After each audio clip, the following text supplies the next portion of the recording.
My name is Ashley McIntyre. I'm a clinical nutritionist, and I'm actually from the Bradenton, Sarasota area. I grew up here and then went to college at the University of Florida.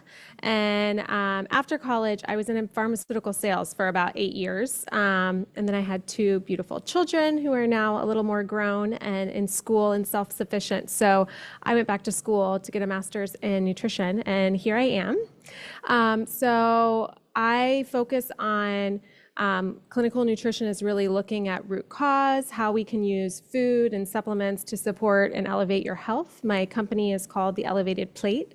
And I'm excited to talk to you guys today about Parkinson's disease and gut health.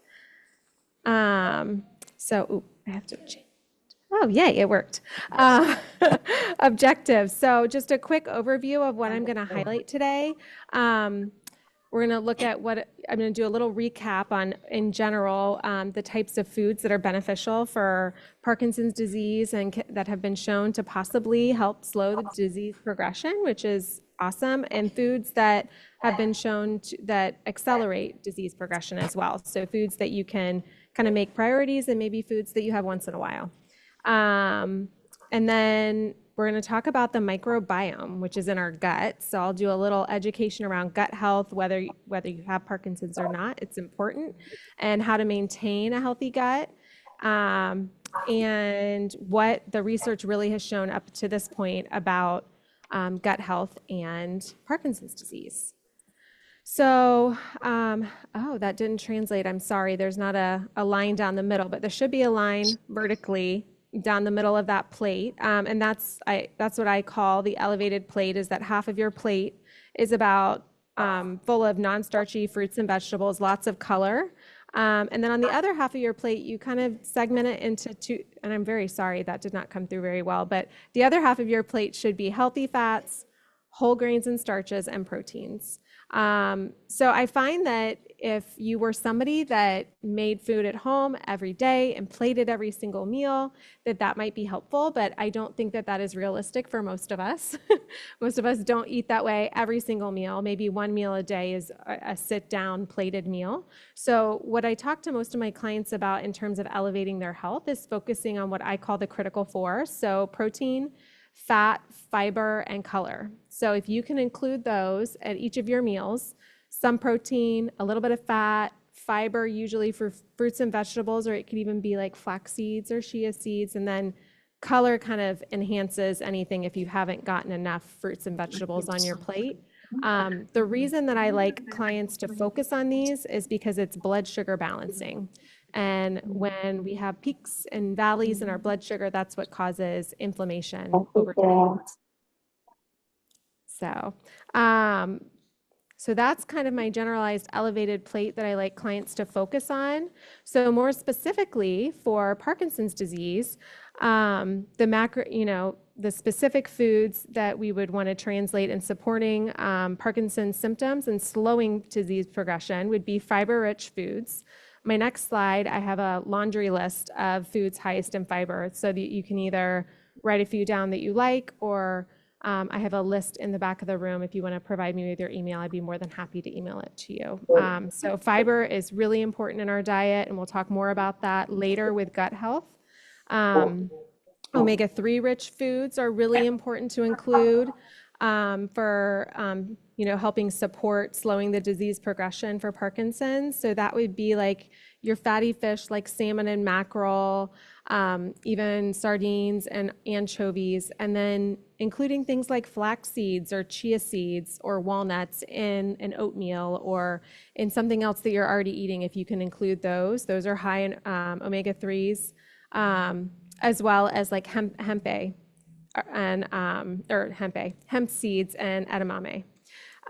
So other things to focus on, foods that you want to include a lot in your diet when you can. Again, fruits and vegetables tend to be like an overarching theme here because they possess a lot of antioxidants, which are able to reduce the inflammation systemically and neuroinflammation as well. You'll want to include olive oil where you can. I wouldn't recommend using olive oil at high temperatures in the oven, but to put it on a salad or if you're cooking something at a low temperature, olive oil is the mainstay of the Mediterranean diet. So it's something great to include as often as possible. And coconut oil too, if you like that flavor. Just beware of coconut oil if you also have high cholesterol, because it is pretty high in saturated fat. And then something that I always recommend is nuts, because that's an easy snack to travel with, especially in Florida when everything melts in your car. It's something easy to have on hand, whether it's just a bag in the middle console of your car, in your purse. It's something easy to carry with you. Turmeric is, a spice that you can include in different foods. It's in a lot of curries. It's a bright yellow color, but it's really delicious, and that's another anti-inflammatory food that you can add. And then green tea. So that's one of the oldest drinks of all time. My botanicals professor in college said that, you can't drink too much green tea just because it's so beneficial for health. Behaviors that have been associated with slowing disease progression are preparing and cooking your own meals when possible, or if possible. And then going to farmers markets and focusing on organic foods. Those are just typical behaviors that have been associated with slowing disease progression. And I meant to say at the beginning, you guys are more than welcome to ask questions. So I'd love it to be interactive. If you guys have questions, feel free to stop me and I'd love to answer. So this is the list of foods highest in fiber. So again, we're going to talk a little more in detail later about fiber and its importance in gut health. But 95% of Americans don't get enough fiber. Most Americans get about 14 grams. And this is just due to not including enough fruits and vegetables and whole foods in our diet. So if you aim to make your plate a little more colorful, it's a lot easier to meet. For men over 50, the RDA, the recommended daily allowance, is 31 grams of fiber a day. And for women over 50, it's 21 grams. But I like to say the baseline is 30 for everyone. We want to aim for 30 because the average American's only getting 14. So that's about half of what would be for optimal health. So lots of foods to choose from, lots of berries. You want to keep your skin on your avocados and your pears. Just anything that's colorful. These are just some of the ones that have been the highest in fiber when you kind of look at serving sizes and everything. So the best bang for your buck, if you will. So we talked about things that are really beneficial that we want to include. So these are foods to either exclude or just limit. It's not like we can never eat them again. But what's interesting is that canned fruits and vegetables had the strongest predictor of Parkinson's disease progression when you look at predictor for foods on it, when we're talking about nutrition, right? So cans have large amounts of BPA in them in the liner. And so the BPA is a well-established neurotoxin, which is what they think is the association there. So I would try to steer clear of those. They have beans now that you can get in these, they look like juice boxes, like little kid juice boxes. Or you can just get dry beans and soak them. I know that's an extra process. Canned beans are so much easier. But that is the one that had the highest predictor of disease progression. Soda, it didn't really matter if it was diet or regular. In fact, diet was associated with even more disease progression. So soda in general is just not great. It's high calorie, lots of sugar, and sugar is pretty inflammatory in our bodies, like as we talked about earlier with blood sugar balancing being key and reducing inflammation. Fried foods, the reason behind this is because when we fry things, it creates an oxidation process, so it actually increases inflammation in our body. So we want to focus on reducing inflammation, reducing any of that neuroinflammation that we have with the disease. And then beef has a higher fat content and has like a lower transit time in your stomach. So the food sits there for longer periods of time, which is why they think it might be associated with an increased disease progression. And again, I repeat it, I said it at the beginning, but I will repeat it. I am not a believer of excluding things from your diet ever. If you go out to dinner and you have a burger and fries, please enjoy it. Do not even think twice about this. It's just not something we want to do every day if we're trying to, slow down disease progression. So I don't think there's any harm with eating things every now and then. So I just want to make sure that you guys don't think that I'm an all or nothing. And then the last one being dairy, that was also associated with increased disease progression. The other things to focus on to reduce would be like pesticide exposure. If you're, using lots of pesticides for any reason, or you have a lot in your home, that would be a reason to reduce that exposure, or any heavy metal exposure as well. So now for like all the new content. That was kind of a little bit of a review because I didn't know who had come last time versus this time. Yes? I just have a question about Let me go back. Oh, sorry.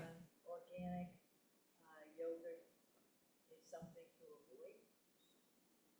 I personally have it most days, or kefir or something like that, just to get better microbiome.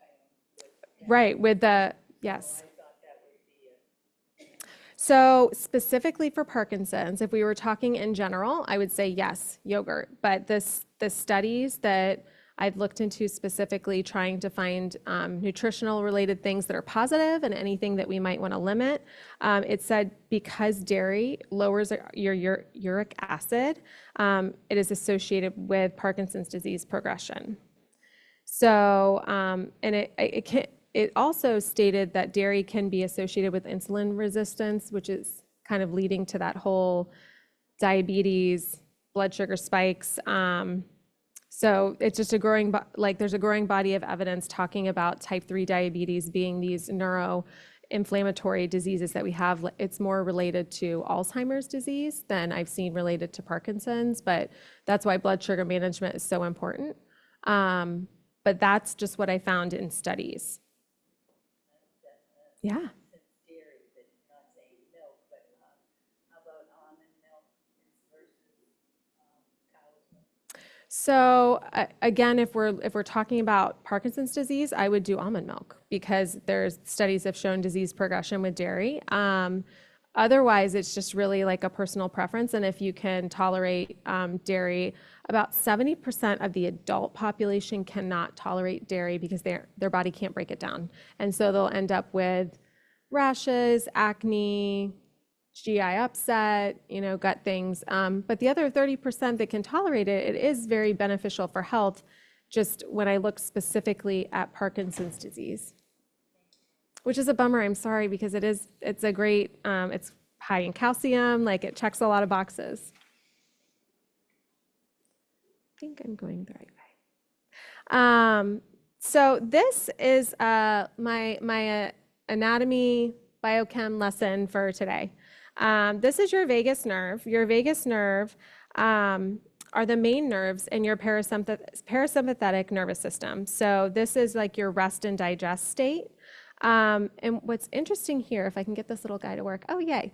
So you'll see, so this is the brain, this is our gut, and the vagus nerve runs between the two. About 90% of our vagus nerve fibers go from the gut to the brain, but only 10% go from the brain to the gut. So what does this mean? So imagine like a 9-lane highway in one direction. So it's going from the gut to the brain, and a 1-lane highway in the other direction. So what happens in the gut doesn't stay in the gut, which is why gut health is so important.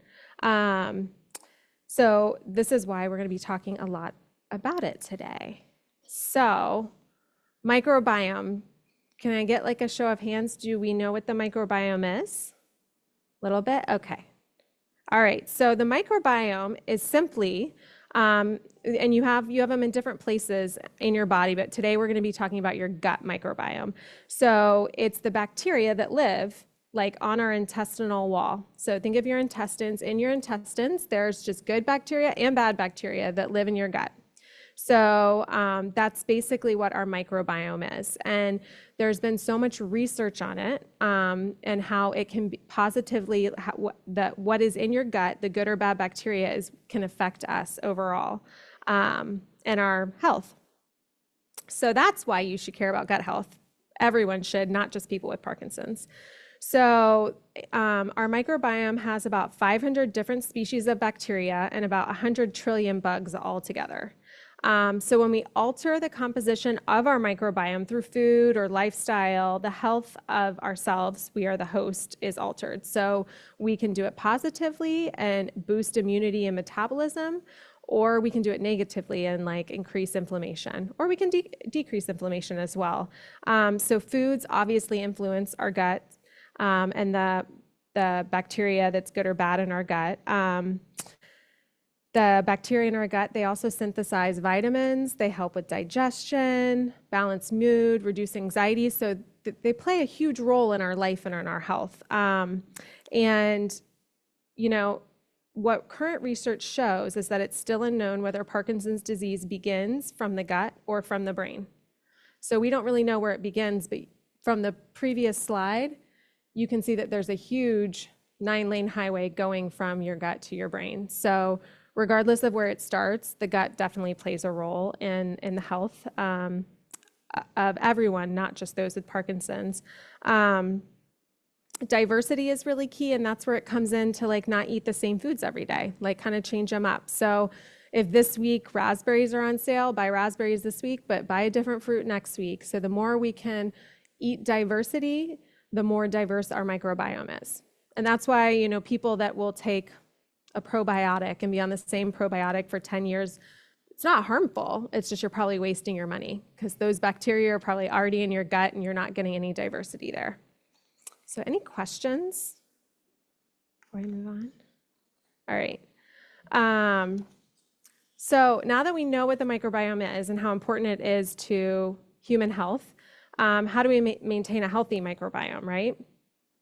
So a few things are really important. Hydrating, making sure we're very well hydrated, because you know constipation leads to food sitting in our colon, and food sitting in our colon doesn't allow us to get rid of those toxins, because toxins are part of your bowel movements when you go. Eating pre and probiotic rich foods, which are on the next slide. That's another good slide to take a photo of, or I would love to email it to you if you want to supply me with your email before I leave. Consuming, again, lots of fiber, so at least 30 grams a day, so eating a lot of those fiber-rich foods. And a little side note about fiber is that if you decide to start kind of doing a quick count, like how much fiber do you eat, and let's say you currently consume the average, which is about 14 grams, don't try to eat 30 tomorrow. So we want to increase that slowly. You would want to increase it by a few grams every day, because that could cause some GI upset if you double your protein, or excuse me, double your fiber from what you're normally intaking. So another way to maintain a healthy microbiome is by limiting processed foods or foods that are high in sugar with lots of artificial sweeteners. And they've banned a lot of trans fats, but anything with trans fats has just been really shown to be detrimental to human health, like on many different fronts, not just with gut health. And you know a food has trans fats if it has hydrogenated oils in the ingredients. Limit any food sensitivities. So if you know that, like I said, 70% of the adult population doesn't do well with dairy, it's probably and you're one of those people, every time you eat dairy, your stomach's upset or you get a rash or something, it's probably something that you should cut out, because that's something that's going to obviously mess with the bacteria in your gut and cause a disruption there. Other top food sensitivities would be eggs, corn, fish, peanuts, soy, nuts, and gluten. So those are some of the other main sensitivities. So you can have testing done for those, but I just tell clients in general, we can do big food sensitivity tests. Sometimes they can be expensive because they're not, covered by insurance, but also be really aware of when you eat corn, do you have some sort of reaction? Do you not feel good? Are you, just kind of notice when you eat foods, if they cause a reaction, those might be foods that you would want to steer clear of. So, it didn't go to my next slide. Oh, it is up there. Sorry, I went too fast. So pre and probiotics. Prebiotics and probiotics, do you guys know what those are other than just taking a probiotic pill? No? Okay, so probiotics are the bacteria in our colon. So when you're taking, like, if you go to the, health food store and you get a probiotic, they're what's the bacteria in your colon. Yogurt can have probiotics in it.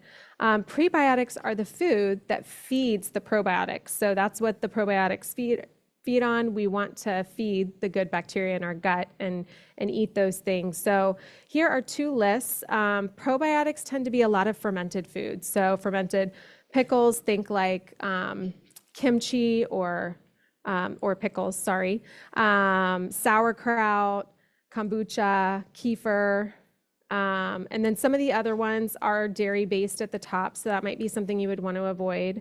And then miso and natto are like soy-based products that are fermented. And then prebiotics, again, those are what feed the bacteria in our colon. So those are a lot of fruits and vegetables, asparagus, bananas, garlic, honey, leeks, onions, and whole grains. So any questions about these? Does anyone take a probiotic in the room, like over the counter? So what's interesting about probiotics is that most probiotics won't, they're beneficial in that they will add different bacteria and add diversity to your gut and be beneficial. But there are specific strains, and I told you there were like 500 million strains.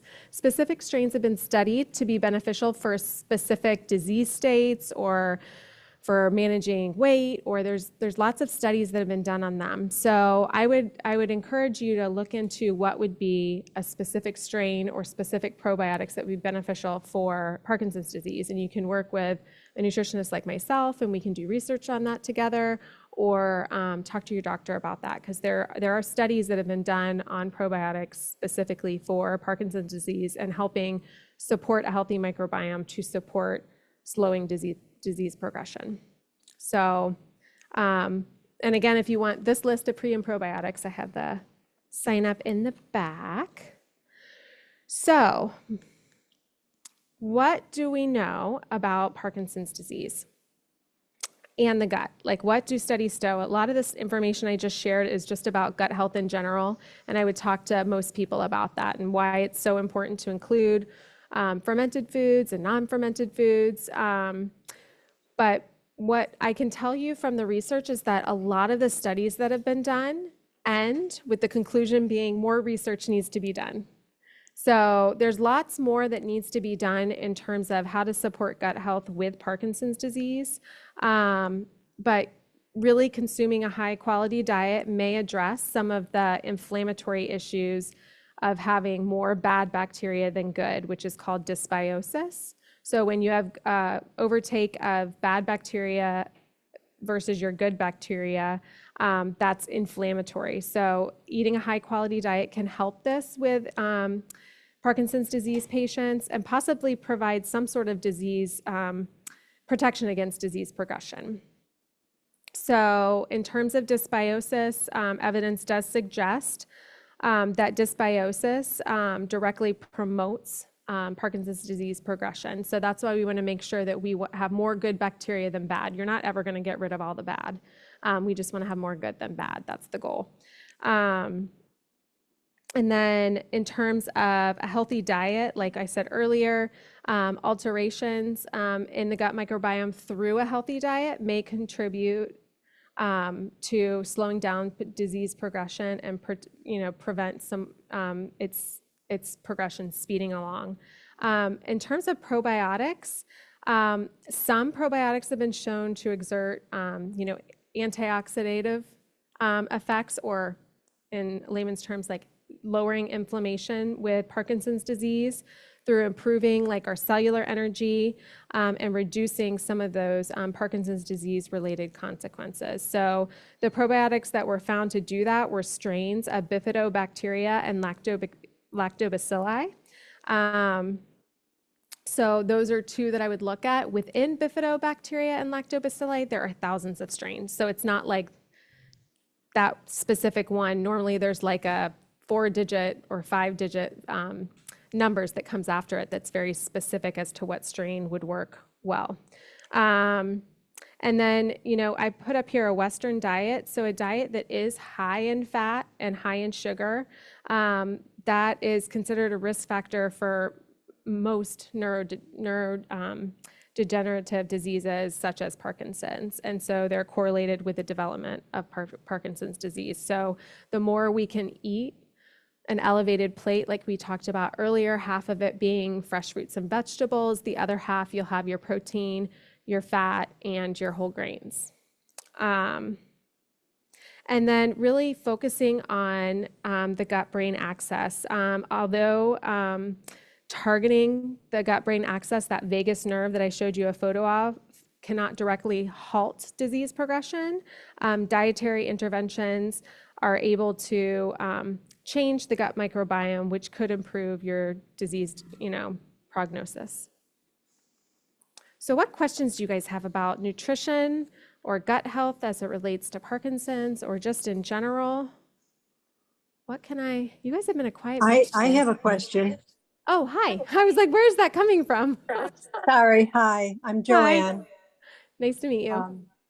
I have struggled with SIBO for the years before I got diagnosed with Parkinson's, and I'm still dealing with it now, and I'm testing constantly, and I'm working with a nutritionist, but I just can't seem to get over the SIBO that I've had. And do you work with patients like myself one-on-one to kind of revise or modify or accentuate the the progress of the nutrition? I do. And there's a lot of different avenues to go with SIBO. So that would be kind of maybe a one-off, but I mean, sometimes it's even, and I'm not a prescriber, but you even need, unfortunately, antibiotics to really, which goes against gut health. You kind of have to weigh which one's more important, but I would say getting rid of the SIBO is more important. Yeah, I did the antibiotics, the neomycin and the rifaximin, and it did lower the testing on the SIBO, but after 6 months it came back. So I'm dealing with that second round of trying to manage it without antibiotics. Yeah, that's very common. For everybody that doesn't know what SIBO is, it's small intestinal bacterial overgrowth. So it's having an overgrowth of bad bacterial in your small intestine. So, and yes, I do work with clients one-on-one. I have my own practice called The Elevated Plate. So you can either probably reach out to Suzanne that's running it, and she can give you my information, or my website is theelevatedplate.com. Great, thank you. You're welcome. And I'm sorry, you were going to ask a question.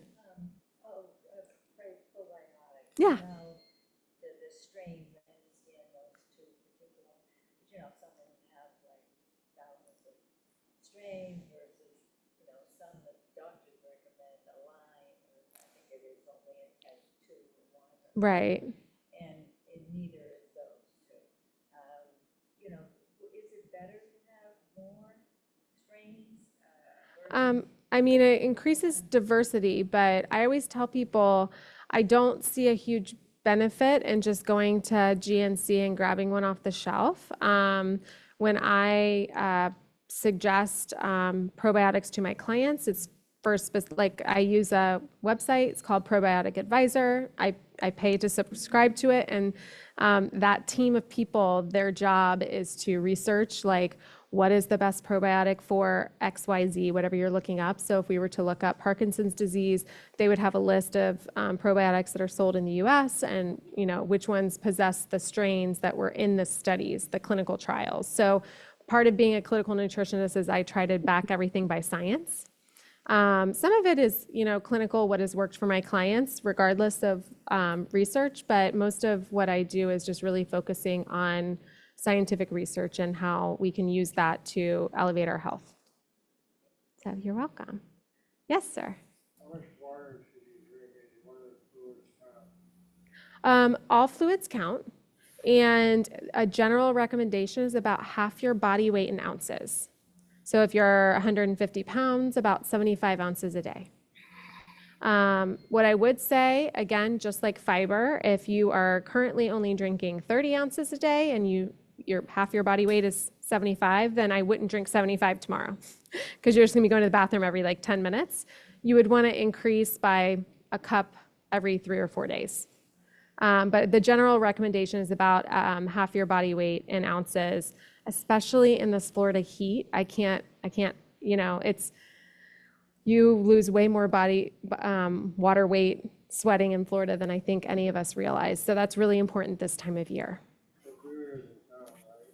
It does. It does. So does coffee. So does tea. All liquids count.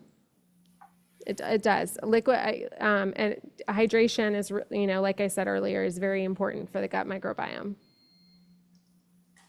So what other questions? Oh, I'm sorry.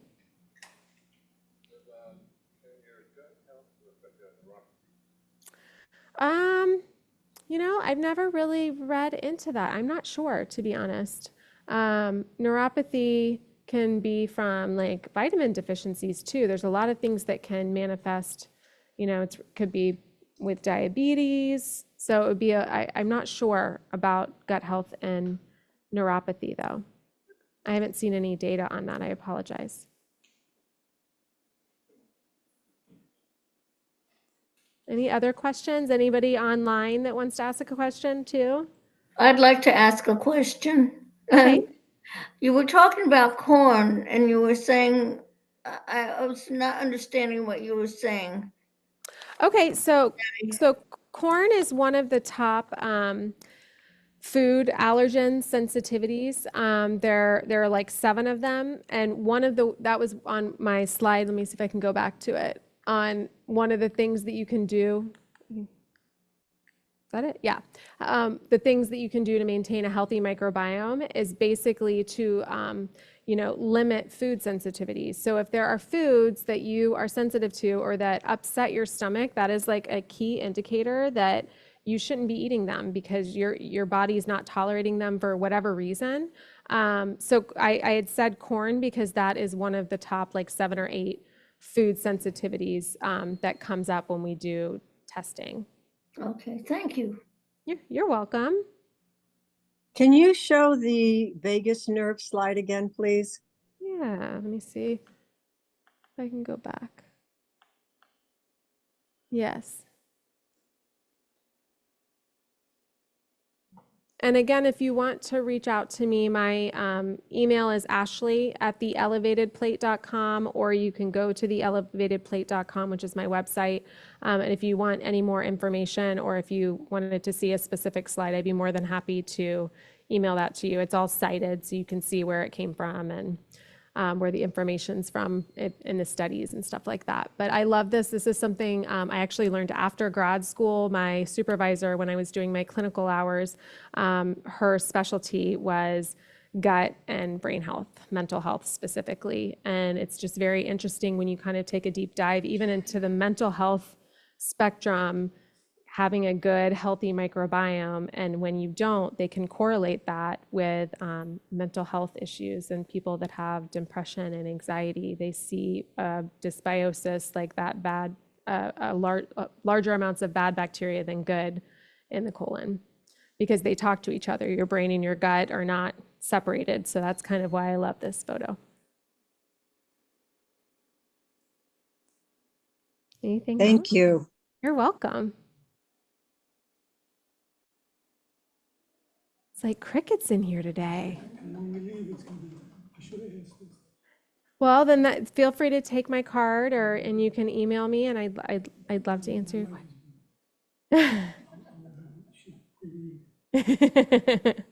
And if you guys want, I also, because I always anticipate more questions, and then sometimes that doesn't happen. But I did put, and I'll show you what I put at the end. So here is my slide on if you need support and want to work with me. Here's my information. So it's my website and my email. And then I do offer 15-minute discovery calls if you're wanting to work with an individual nutritionist. I would love to support you. And that's the 15-minute discovery call is just really for you to say, this is what I need help with, and just to make sure we'd be a good fit and that I can support you in that way. So this I kind of brought back from last time. because I had a lot of questions on it. In terms of eating organic being one of the things for Parkinson's that is really beneficial. This is the Dirty Dozen and the Clean 15. It changes every year. So this is the one for 2024. There's a group called the Economic Working Group. So it's ewg.org. And they put out these lists.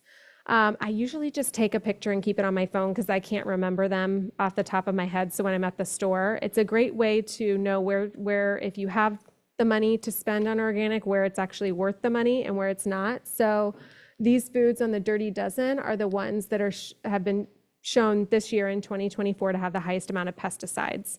So in wanting to avoid pesticides, lots of berries, lots of leafy greens that we eat, apples, pears, peaches, a lot of things that you eat the outside of. So like think bananas and avocados are usually not on that list because we don't eat the big thick peel that's on the outside. And then the Clean 15, these are the ones that had the lowest amount of pesticides. So I wouldn't waste your money in buying organic on those. So if that's something that you had the budget for looking. So for those of you that like smoothies, I love a smoothie this time of year because it's so hot. This is kind of like smoothie basics, putting, fat, fiber, protein, and color, those critical four that I was talking about at the beginning. So these are things that I, suggest to clients that you can throw in a smoothie. Beware of adding tons of like high sugary fruits like mango and too much banana and all that because it'll make it super sugary. But, a lot of these can be just thrown in a smoothie and whipped quick together to, be a good afternoon snack or a morning breakfast. And there's a person that I follow. Her name is Kelly Levesque, and her business is Be Well by Kelly, and she has some really great smoothie recipes too. If you want to follow her, she's great. And then I always love including these for my clients. These are just healthy snack ideas just to have on the go. So I broke them down into savory, sweet, and crunchy, things that are pretty blood sugar balancing most of the time.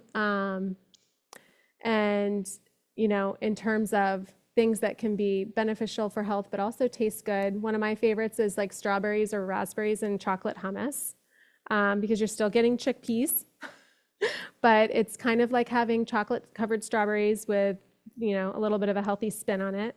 And my kids like that too, if you have grandkids visiting or anything. And then I'll also think, this is my favorite way to cook because it makes it so that everybody can have what they want. I usually cook in kind of like a bowl style. So I'll make some sort of quinoa, rice, or something as a base, pasta or potatoes, and then you'll have a lot of veggies that I usually roast because it's just easy, and then have some sort of protein and toppings. And then that way, either yourself, your guests, you guys can add whatever you like or don't like in the bowl. So that's kind of how I tend to cook at home because I have kids and kids can be picky. Let me see if it goes. And then this is one of my favorite, like they're called Easy Energy Bites. It's one of my favorite things just to whip up. Again, you can tell I have kids, but they're these like little energy balls, and they're a great source of little bit of protein, some fat, and some fiber with the flax seeds. So I like to make those in the afternoon. Again, I'd be happy to share any of these or any of these recipes with you guys if you want to email me, or you can provide me with your email too. So I included these at the end because most of the time people ask so many questions, I don't get to do that. Go for it. Recently, I got actually at Costco.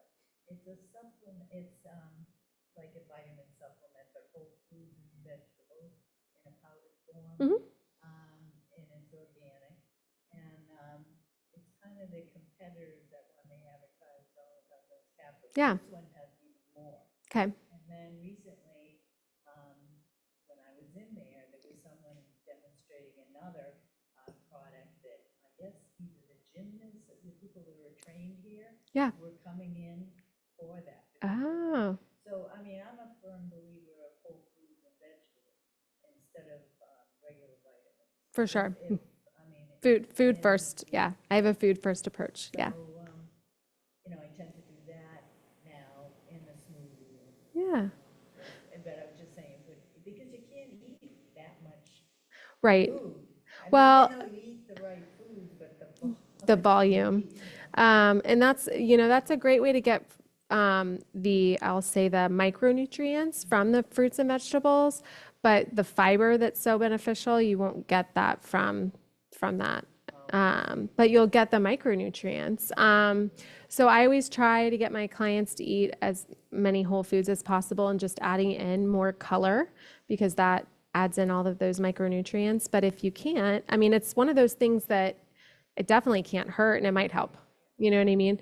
I don't know if there's been studies on those. The Juice Plus is the one that I've looked into that has like, oh, I've never heard of that one. But I think it's one of those things that if you can't or if you can't tolerate, eating a lot of fruits and vegetables, sometimes too much fiber really does upset certain people. So, but it definitely can't hurt for sure. Yeah, you're welcome. Well, thank you guys for having me today. Please feel free to email if you think of any questions. Thank you.